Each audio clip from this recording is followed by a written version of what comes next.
ایک دوست سوال کرتے ہیں، کہتے ہیں کہ مفتی صاحب نماز تو میں پڑھتا ہوں لیکن اکثر جماعت سے رہ جاتی ہے، سستی کی وجہ سے، کاموں کے الجھن کی وجہ سے، مصروفیات کی وجہ سے، تو کیا جماعت چھوڑنے پر مجھ پر کوئی عتاب تو نہیں ہے؟ دیکھیں، نبی کریم صلی اللہ علیہ وسلم نے ارشاد فرمایا کہ سراسر ظلم اور کفر ہے، اور نفاق اس شخص کا فعل ہے جو اللہ تعالیٰ کے منادی یعنی مؤذن جو اذان دینے والا ہے کی آواز سنے اور نماز کو نہ جائے۔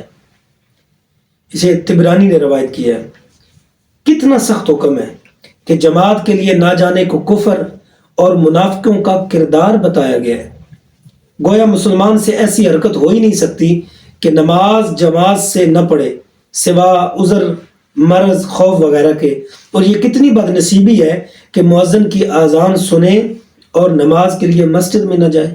سو اللہ رب العزت کی بارگاہ میں دعا ہے کہ اللہ ہمیں نماز با جماعت پڑھنے کی توفیق عطا فرمائے۔